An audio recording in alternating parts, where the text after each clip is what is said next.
오늘의 본문 말씀 하박국서 3장이고요. 말씀의 제목은 하나님을 아는 과정에서 기도라는 말씀으로 이 3장을 말씀드리고자 합니다. 3장에는 우리가 잘 아는 복음성가 두 곡이 들어 있습니다. 그런데 1절에 보니까 시기온옷이 무엇인지를 의미하는지는 모르지만 그러나 성전 노래에 곡조를 맞췄다는 것을 마지막 절에 이 노래는 지휘하는 사람을 위하여 내 수금에 맞추었다라고 하는 형식으로 알 수가 있고, 중간중간에 보면 셀라라고 했던 시편에 자주 등장하는 이 표현을 통해서 어떤 노래 또는 그 형식에 맞추었다는 것을 짐작해 볼 수가 있겠죠. 그리고 2절에도 보면 그 기도의 이유를 말하고 있죠. 여호와여 내가 주께 대한 소문을 들었다, 이렇게 시작을 합니다. 이런 기본 구조는 시편의 내용들을 자주 접했던 희선이만 잘 알 것이라 예상을 하는데, 그러면 안 됩니다. 자, 무슨 얘기죠? 하나님의 이야기를 들었다. 그리고 나서 2절부터 15절까지 보니까 하나님은 이러이러하신 분이시다 라고 하는 것을 우리가 읽어드렸습니다. 그리고 나서 하나님께 이렇게 얘기하죠. 그러니 우리를 이렇게 해달라, 새롭게 해달라, 알려달라, 진노와 심판 가운데서도 자비를 베풀어 달라, 이런 전통적인 시편의 형태를 가지고 있다는 것을 알 수 있습니다. 자, 그래서 이제 이 3장 전체를 보면 내가라는 표현이 많이 등장합니다. 그리고 나서 하나님에 대한 표현이죠. 당신 또는 그라고 하는 인칭 대명사가 우리가 앞서 보았던 1장과 2장에 비해서 특별히 많이 나온다는 것입니다. 그리고 또 하나 주목해야 할 게, 여러분들에게는 뭐 잘 보이지 않습니다만은 히브리어에서 배 또는 로라고 하는 전치사가 있습니다. 이 전치사가 뭐냐면 무엇 안으로, 무엇 가까이, 또는 그 유사하게 무엇으로 말미암아와 같은 표현들이 사용되고 있다는 것입니다. 그러니까 이게 지금 우리가 읽었던 전체 구절이 몇 구절입니까? 18, 19절이지 않습니까?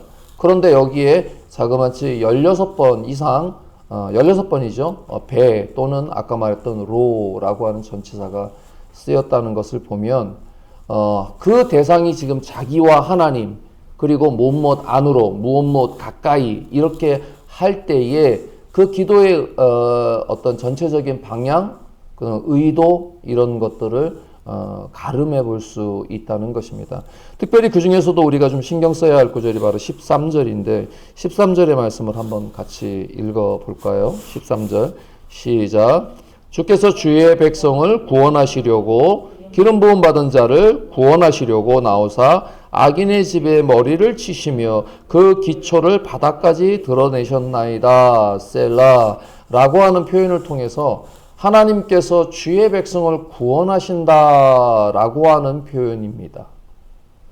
여러분, 기도란 무엇일까요? 기도는 사실 하나님에 대한 신뢰로 가는 것입니다. 우리가 살펴보았던 많은 시편 기자들이 그렇게 얘기했지 않습니까? 내가 하나님의 뜻을 알기 위하여 하나님의 전을 향하여 간다. 그리고 또 자주 썼던 표현, 여호와의 길을 따라 살겠다.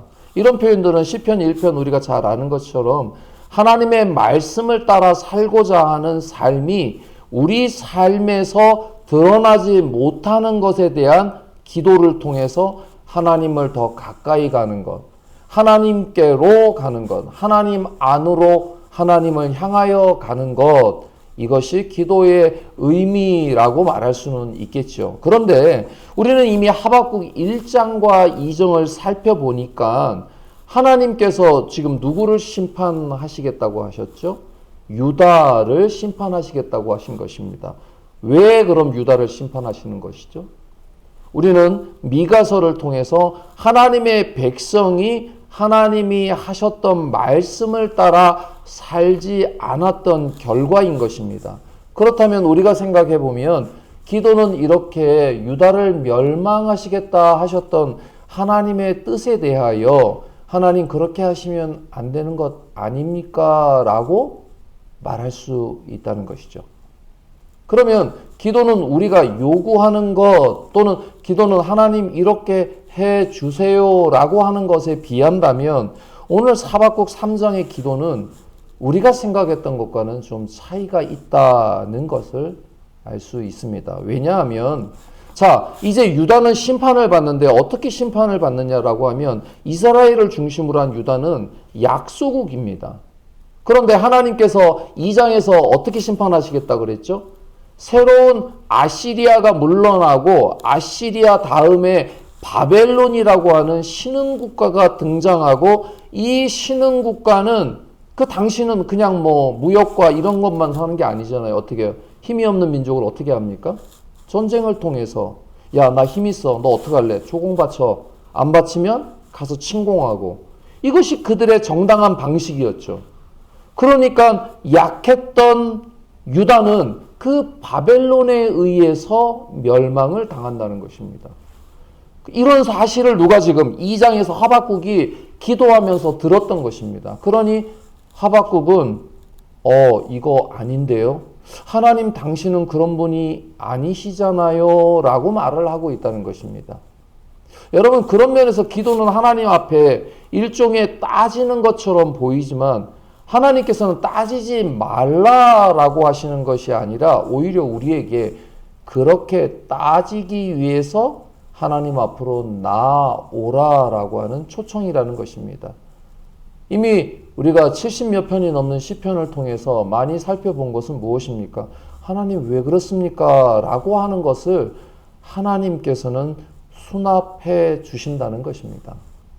우리는 그저 믿기만 하면 되는 존재가 아니라 하나님 앞에 나아가서 우리의 연약함을 또는 우리가 이해하지 못하는 것을 기도라는 것을 통해서 하나님 앞에 드러낼 수 있다는 것입니다.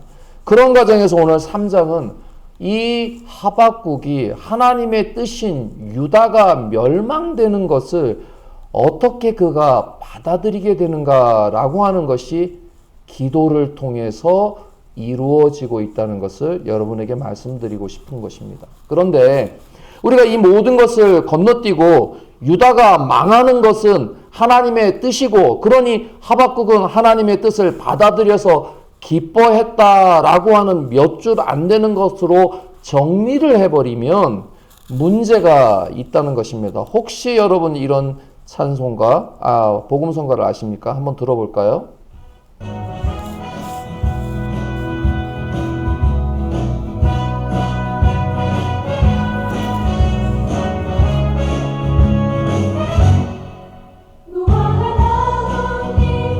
마르고 포도 열매가 없으며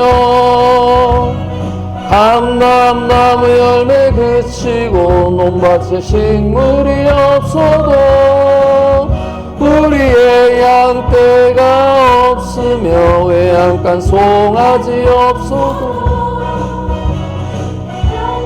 어떻습니까? 우리가 잘 알고 있는 복음성가가 오늘 이 마지막 구절에 있는 내용으로 나옵니다.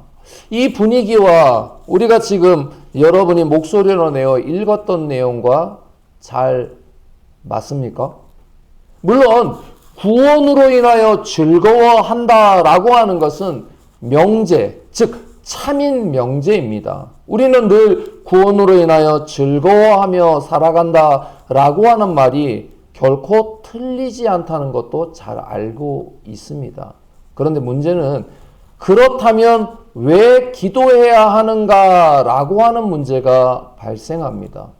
결론적으로 여러분, 예수님께서는 우리에게 너희는 이렇게 기도하라라고 알려주셨다는 얘기는 우리에게 기도가 반드시 필요하다는 것을 알고 있다는 것입니다. 그런데요, 그러다 보니까 우리는 하나님께서 이미 구원하시고 이미 다 하신 일이 있으시니 우리가 기도할 필요가 무엇이 있습니까? 라고 말할 수 있다는 것입니다.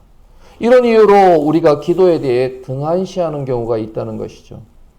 우리 역시 교회가 기도를 요청하는 분들을 위해서 수요일에 기도하고 우리가 이 예배가 마무리되는 지점에서도 잊지 않고 기도하는 것이 사실 전부다시피 할 정도입니다. 각자가 하나님 앞에서 우리가 간구하며 예배 중간에 주님이 가르쳐 주신 기도조차 우리의 삶에서 읊조리지 않는 것이죠. 왜냐하면 유다가 망한다라고 했던 하박국과 같은 절체절명이 우리에게 없기 때문일 수도 있을 것입니다. 예를 들어서 가족 구성원이나 사고로 뜻하지 않는 병을 얻게 되거나 하는 현실을 상상해 보십시오. 아니면 어떤 이들처럼 기도를 매일 아침마다 마치 우리의 보호막을 입혀주는 어떤 주문으로 생각하고 기도하는 것은 그렇다면 옳은 것입니까? 그렇게 기도의 필요성은 먼저 주님께서 우리에게 기도하라라고 가르쳐 주셨기 때문에 그 첫 번째 이유가 있다면 오늘 우리는 하박국의 기도를 통해서 기도는 무엇이며 왜 우리에게 기도가 필요한가를 살펴보아야 한다는 것입니다. 일반적으로 오늘 우리가 읽었던 본문의 말씀 3절부터 15절은 내용이 꽤 SF, 공상과학적이죠. 왜냐하면 하나님이 오신다. 그러면서 하나님이 오시니까 이러저러한 일이 일어난다 라고 기록하고 있죠. 영광이 땅을 덮었다. 찬양 소리가 가득하다. 땅이 흔들린다. 진동한다. 이런 표현들은 우리가 늘상 접하는 기독교적 용어처럼 생각하죠. 그러나 그렇게 지나가고 나니까 하박국은 어떻게 됩니까? 마치 모든 것이 해결된 것처럼 먼저 불렀던 찬양을 그렇게 읊조리고 있다는 것이 우리 입장에서 보면 쉽게 이해되지 않는다는 것입니다. 왜 그렇죠? 대표적인 얘기가 성경에서 나오는 욥입니다. 그런데 욥을 이야기하기 전에 이런 유사한 상황에 글을 쓰신 분이 있어서 여러분들에게 소개해 드리고자 합니다. 제너럴 시처라고 하는 목사님이고요. 저도 이번에 세 권의 책을 매우 감명 깊게 읽었는데 이분은 1991년에 교통사고로 인하여 자신의 아내인 린다 그리고 4살 된 딸 다이애나 그리고 어머니까지 교통사고로 한 번에 잃게 되었습니다. 그리고 자신과 다른 자녀 3명만 살아남게 되었는데 이분이 목사이기 때문에 그는 어쩔 수 없이 생각할 수밖에 없었죠. 왜 이런 일이 일어났는가? 우리가 흔히 말하는 참혹한 사건, 사고, 그리고 일가족이 한꺼번에 비행기를 타고 즐거운 여행을 위해서 또는 학생들이 함께 배를 타고 수학여행을 가면서 다양한 일들이 우리 주변에 일어날 때 비록 우리는 그것을 피했지만 많은 사람들 중에 어떤 사람들은 나와 상관없는 일처럼 여기게 될 것입니다. 특이했던 것 중에 하나가 바로 세월호를 조사했던 분 중에 한 분의 가족이 최근 있었던 항공기 사고로 인하여 이런 불운의 사고를 맞이하며 이런 말을 했습니다. 나에게는 그런 일이 없을 줄 알았다라는 것이죠. 그래서 이 목사님은 바로 우리가 늘 당연하게 생각하는 왜 나에게 이런 일이 일어났는가라는 질문이 아니라 오히려 왜 나에게 이런 일이 일어나지 않았는가라고 하는 질문을 바꾸어서 자신 속 깊은 상실 그리고 고통 속으로 들어가며 그곳에서 하나님을 발견하려고 했다라고 하는 것이 그 세 권의 책에 흐르고 있는 주제입니다.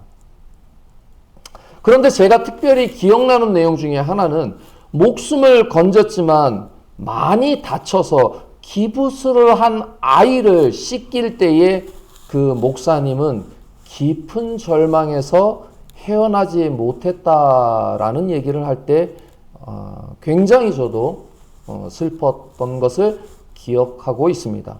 각자의 고통은 내 생각조차 빼앗아가는 그런 현실 속에서 무너지는 것이죠. 그렇다면 지금 우리는 무엇을 해야 할까요? 앞서서 말씀드린 것처럼 기도는 그런 일을 방지해주는 주문이 아니라고 했습니다. 하박국처럼 먼저 기도의 자리를 갖는 것이 중요하죠. 하지만 이를 위해서 우리가 더 중요한 것 중에 하나가 바로 관심을 갖고 주변을 살펴야 한다는 것입니다. 그런데 오늘 현실은 안타깝게도 내 자신의 것만을 관심 갖고 있다는 것입니다. 그러다 보니 사회는 빠르게 병들어가고 있고, 그렇게 병들어가는 증세 중에 하나가 바로 자기 것에만 관심을 갖는다는 것입니다. 상대방에 대한 과도한 관심, 그로 인해서 오는 관계 중심에서 오는 고통에서 벗어나고 싶은 우리는 나만의 것을 만들게 되죠. 예를 들어서 그것이 물건이라면 시간이 지나면 그 물건은 부서지게 되기도 하고 고장나기도 합니다. 그것이 생명이라면 반드시 늙고 병드는 이치 속에서 우리는 자연스럽게 상실과 고통을 만나게 됩니다. 여러분, 일본에서 사용하는 히키코모리라고 하는 은둔형 외톨이, 이 부분은 결국 자신의 현실 세계, 자신의 좁은 공간에 자신을 가두면서 오히려 그 속에서 환타지적인 다른 세계를 동경하며 상상하고 있지 않습니까? 혹시 여러분 최근에 이 세계라고 하는 장르에 대해서 들어보신 적이 있습니까? 현실 세계에 갇혀있던 이들이 새로운 탈출구 또는 상상으로 만들어진 불현듯 찾아오는 그 세계 속에서 자신이 원하는 뜻대로 풀려가는 일종의 환타지물인 것이죠. 다른 이야기 같아도 사실 우리는 그런 경험을 매우 자주 편하게 접하고 있는 것이 있습니다. 만일 내가 로또가 붙는다면, 이렇게 생각을 전제해 두고 여러 가지 순서대로 그 순서를 맞춰가는 것이 바로 편하게 생각하는 이 세계 물과 같은 장르가 출현하게 되는 것입니다. 사실 1장과 2장의 하박국은 바로 그런 기대의 일종의 모습이었다는 것입니다. 왜 그렇죠? 하나님이 나의 편인데, 쉽게 말해서 하나님께서 마음만 먹으시면 바벨론쯤은 한 방에 해결할 수 있는데 뭐가 걱정이야. 자기만의 머릿속에서 만든 하나님을 상상하면서 그 중심, 그 토대를 놓고 하나님께 기도했지만 하나님께서는 아니야, 유다는 멸망할 거야 라고 했던 이 말씀 앞에 하박국은 어떻게 해야 될지 몰랐다는 것입니다. 하나님께서는 오히려 역사를, 흐름을 계획하셔서 바벨론이라고 하는 새로운 나라가 성장하고 그들이 군사력으로 강해지면 주변 나라를 속국으로 만들고, 사실 그것이 정상적인 것은 오늘 저와 여러분이 살고 있는 현실 속에서도 천조국 미국이 지금 세계를 향하여 관세 전쟁을 벌이고 있는 것도 마찬가지 아닙니까? 누가 미국을 향하여 너 잘못됐다라고 말하고 있습니까? 이것이 우리 세계에서는 정상적이지만, 그러나 하나님의 세계에서는 매우 비정상적인 방법으로 유다를 보호해 주셨다는 것입니다. 그것이 무엇입니까? 나의 말대로 살면, 내 백성으로서 하나님의 말씀을 따라 살면 이라고 했을 때 그 말씀은 하나님이 어떠하신 분인가를 깨닫고 살아가는 것이었습니다. 그러나 그 방식을 버리자 유대에게도 소위 말해서 세상의 방식 그대로 하나님께서 내어버려 둔 결과가 바로 바벨론에 의해 멸망당하는 것이었습니다. 그런 면에서 하박국의 기도는 현실의 고난을 보는 관심이 그동안 관심 갖지 않았던 하나님의 방식에 대해서 관심을 갖기 시작했던 것입니다. 어떤 사람이 여러분 주변에서 저 사람 저렇게 살면 되지 않을 것 같은데 라고 하며 그 사람을 바라보지만, 그 사람이 기뻐하고 즐거워하며 행복하면 나와 같지 않는 삶에 대해서 도대체 무엇 때문에 저렇게 행복한가 라고 관심을 갖지 않습니까? 마치 지금 하박국은 하나님께서 하신 일에 대한 관심을 갖기 시작했다는 것입니다.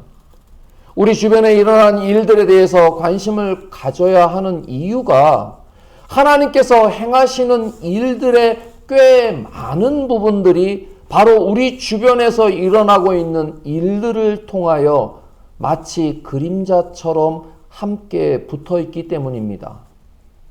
하나님께서는 때론 우리에게 이렇게 말하시죠. 저렇게 변하는 사시사철을 보라.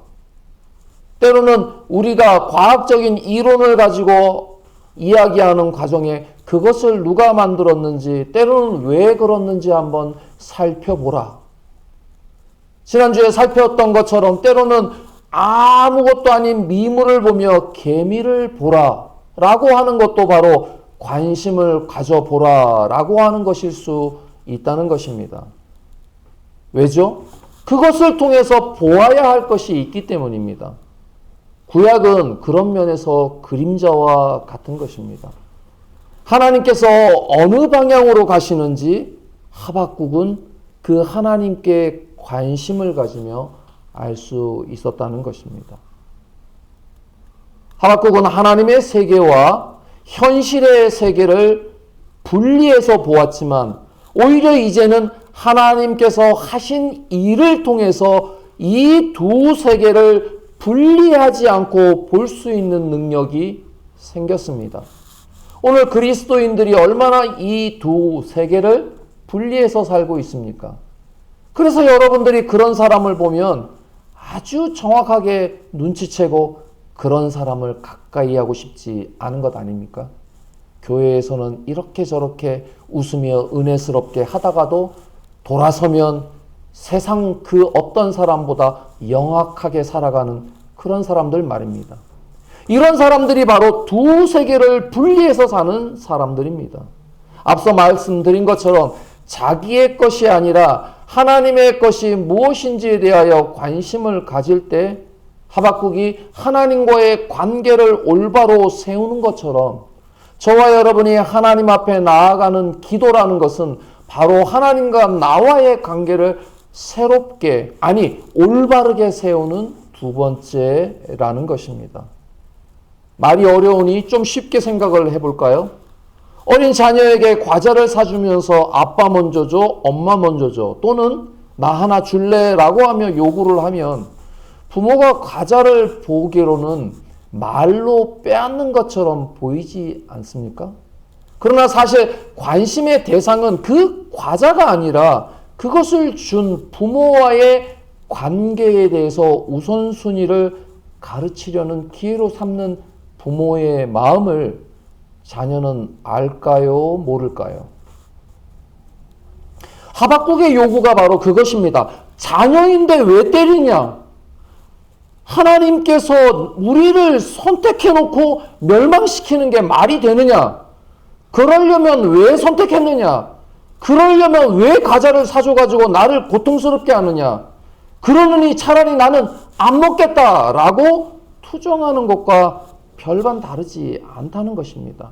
이것에 대하여 3절부터 15절까지가 하나님이 어떠하신 분인가에 대한 하박국의 기도는 이론적인 텍스트로 정리된 것이 아니라 마치 부모의 요구에 따라 내가 누구야 라고 말하면 울면서 그 말을 하는 아이와 같은 것이라는 것입니다.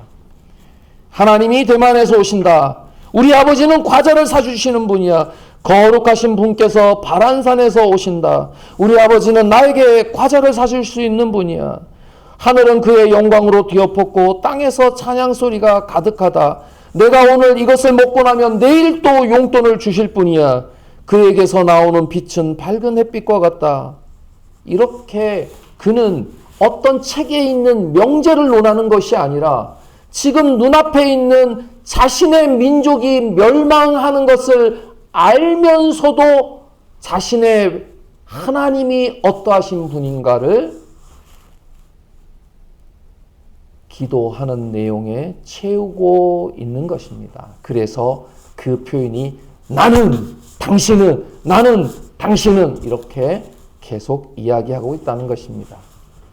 아이는 과자를 빼앗긴 듯한 감정으로 부모가 어떠한 분인가를 배우죠. 그러면 우리가 흔하는 말로 아이들 입장에서 그래, 내가 이번 한 번만은 내가 더 꺼내준다. 한 번만 더 달라고 하면 나 진짜 삐진다. 그런데 부모는 자 이제 가서 친구에게 하나 더 줘 라고 하는 순간 아이는 과자 봉지를 더 움켜쥐거나 화를 내거나 그렇게 감정을 표출하거나 집어 던지거나 하는 경우도 있지만 그 말을 듣고 그 아이에게도 과자를 가져다 주는 아이를 떠올려 보십시오. 하박국의 기도에 가장 중요한 것은 내가 하나님의 명성을 들었다는 것입니다. 여러분, 이런 질문이 가능합니다. 앞서 1장과 2장에서 그러면 하박국은 하나님을 몰랐다라고 말할 수 있는 것인가요?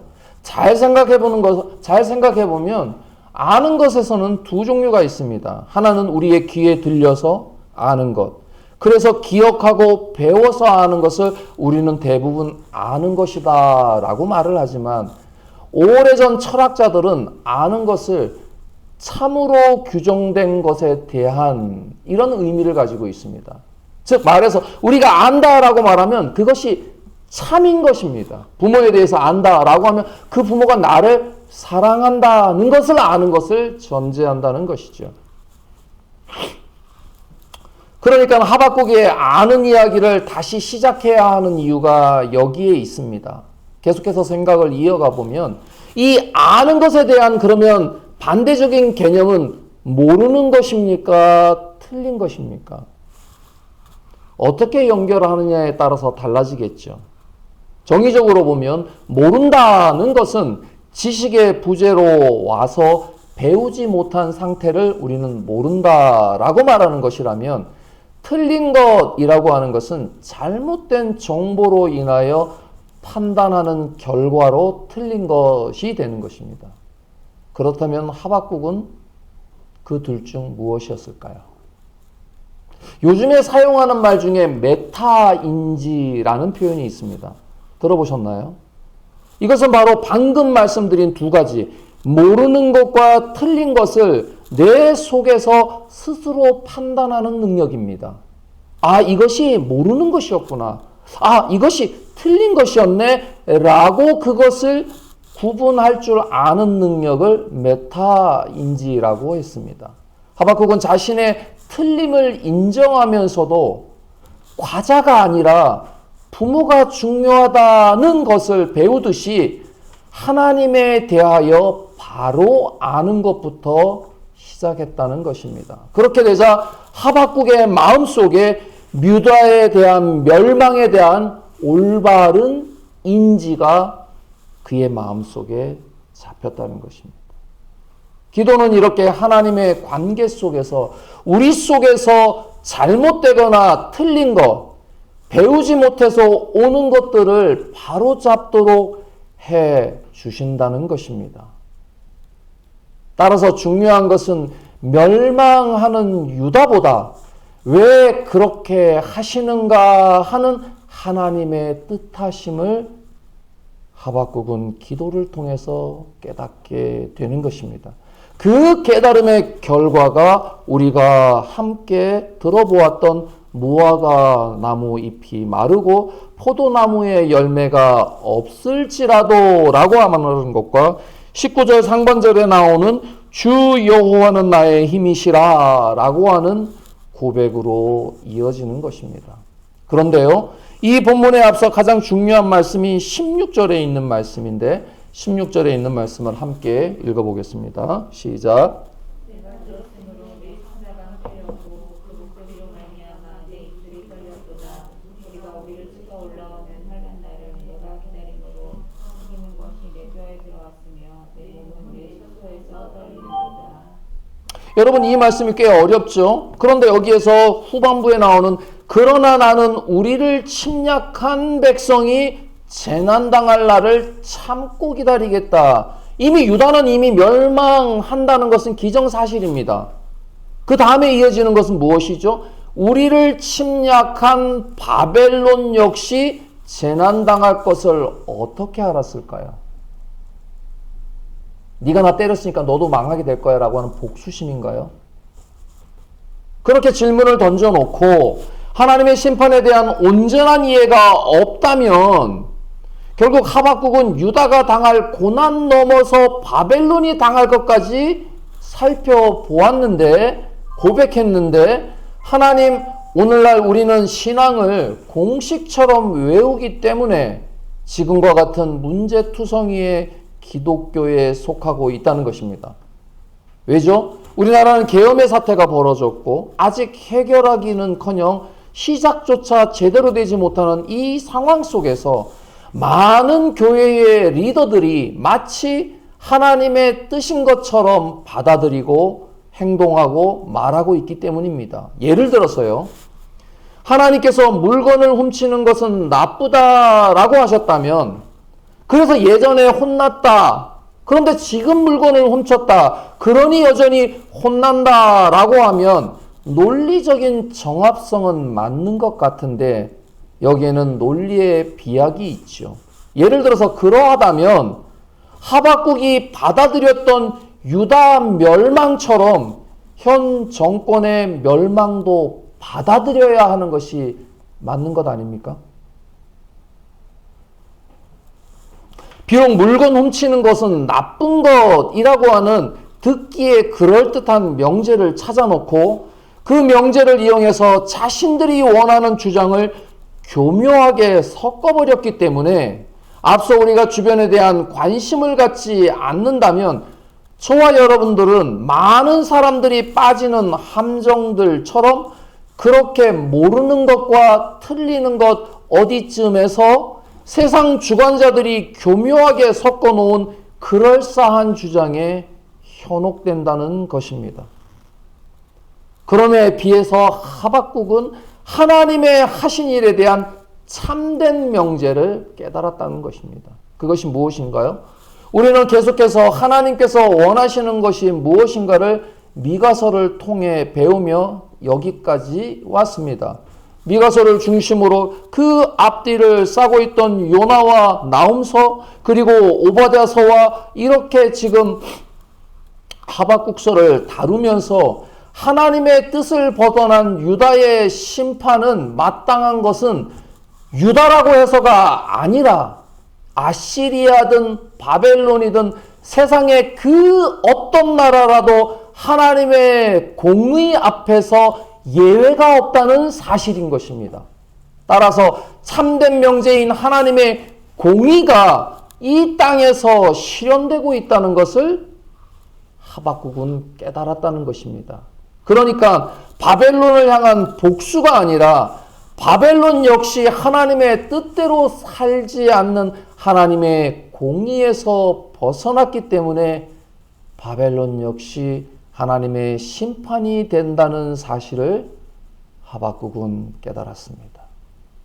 그러니까 17절에 없고 없을지라도 18절부터 즐거워하련다, 기뻐하련다 라고 하는 것은 지금 내가 기쁘다, 지금 내가 즐겁다가 아니라 그런 하나님의 뜻하심이 가장 중요한 명제가 되기 때문에 그 결과적으로 즐거워하는 방향으로 간다는 것입니다. 이것을 우리는 자신의 의지를 드러내는 행동이라고 말하는 것입니다. 메타인지가 무엇이 옳고 그른지를 내가 알고 있는가라고 하는 것이라고 말씀을 드렸다면 1, 2장에서 자신이 알고 있는 자신의 알에 대한 하박국의 잘못된 것을 이제는 하나님이 하신 일을 눈물로 곱씹으면서 깨닫게 되었다는 것입니다.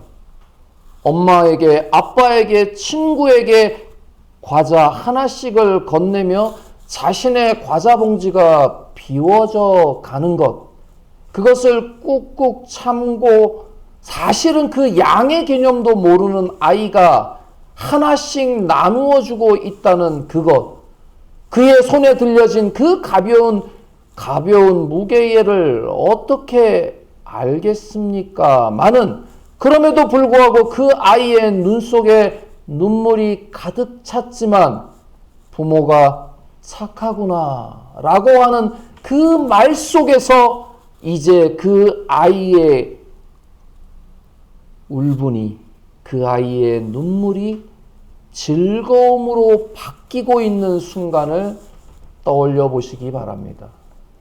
하박국은 그래서 나의 구원하신 하나님 안에서 기뻐하련다 하는 방향으로 자신의 굳은 마음을 결심하는 것입니다. 처음에 로, 베라고 하는 전치사가 가까이, 뭐뭐 안으로 방향성을 의미하지 않습니까? 하나님 안으로 가까이, 하나님 안에서 하나님으로 말미암아라고 하는 것이 저와 여러분 기도의 과정입니다. 여전히 하나님의 사랑을 발견하고 느끼며 하나님 안으로 가까이 들어가겠다라고 하는 것이 기도자의 굳은 결심의 자리라면 여러분 예수님 역시 바로 그 굳은 결심을 인하여 자신의 죽음을 알면서도 예루살렘을 향하여 굳게 가시기로 결심한 것입니다. 저와 여러분이 무엇을 결심하고 우리의 걸음을 계속하든 아니면 바꾸며 걸어가든 하는 것이 우리의 삶 아닙니까? 소개드린 시초 목사님은 이렇게 말합니다. 나는 오랫동안 그리고 깊이 슬퍼했다. 하지만 모든 것을 주관하시는 하나님께서 내게 매일 겪는 고통을 경험하셨다는 사실에 위로를 찾았다. 내가 얼마나 깊은 구덩이에 빠지든 그곳에서 하나님을 발견했다라고 말했습니다. 또 다른 책에서는 우리는 매일 내리는 작은 결정들에 초점을 맞춘다. 우리는 하나님의 뜻을 알고 행할 수 있는 유일한 시간은 미래가 아니라 현재다라고 말하고 있습니다. 그래서 저와 여러분은 나중에 뭘 할 것이다 라고 흔히 말하는 것보다 오늘 무엇을 하는 것이 더 중요하다는 말도 여기에 부합합니다. 내가 아는 하나님의 고통을 경험하셨고 그래서 나는 그 고통을 이해한다라고 말하며 자기 내면 속에 찾아온 부모를 잃고 아내를 잃고 자녀를 잃은 그 고통의 이야기를 그 목사님은 3권의 책에 남겨둔 것입니다. 제 친구가 이렇게 말합니다. 효동아, 나는 지금 암에 걸렸지만 그래도 지금이 행복하다. 어느 때보다 주님과 가까이 있기 때문이다 라고 말하는 제 친구를 저는 여전히 이해하지 못합니다. 물론 원인과 이유를 말하며 그 병의 이유와 원인을 따질 수도 있겠지만 이미 걸려버린 암, 그것을 지금 따진들 무엇하겠습니까? 그러나 그의 삶은 그렇게 말하는 동시에 좋은 것을 먹고 보고 마시고 운동하는 온전히 싸우는 삶은 분명합니다. 그런데 그는 주님과 가까이 있기 때문에 지금이 행복하다라고 하는 것을 누가 빼앗아 갈 수 있겠습니까? 하박국의 즐거움. 그래서 하박국이 주 하나님은 나의 힘이시다라고 말하는 고백은 그 누구도 빼앗아 갈 수 없는 하박국의 고백인데 이것이 저와 여러분의 고백이 되려면 저와 여러분도 하박국이 초대했던 그 기도의 자리에 나와 내 주변의 문제들을 들고 그곳에 관심을 가지고 여러분들이 그 자리로 나올 때만 주 하나님은 나의 힘이시다라고 했던 이 하박국의 간절한 고백이 우리 모두의 고백이 될 것이라 여러분들과 함께 말씀을 마무리하고자 합니다. 아멘. 기도하겠습니다. 아버지 하나님, 오늘 우리는 하박국의 기도를 살펴보며 일반적으로 하나님은 이러하신 분, 그래서 우리는 이렇게 찬송하고 기도할 수 있다라고 하는 이 정해진 명제의 깊은 곳까지 들어가서 오늘 우리가 하나님을 어떻게 알고 있는가라고 하는 질문과 함께 오늘 우리에게 기도는 왜 필요한가라고 하는 말씀까지 살펴보았습니다.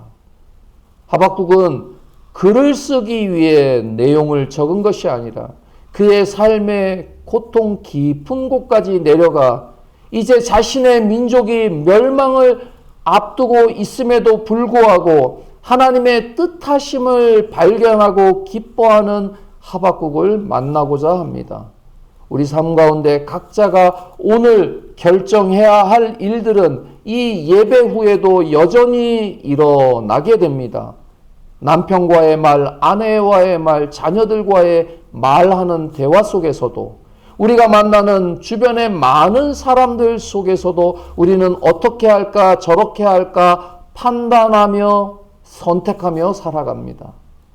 그 모든 것을 다 옳다라고 하는 방향으로 판단할 수는 선택할 수는 없겠지만 그럼에도 불구하고 오늘 사랑하는 우리 하나님의 말씀을 듣는 모든 성도들이 하나님의 뜻하심 가운데 살아가고 또 살아낼 수 있도록 결심하는 의지와 용기를 더하여 주옵소서.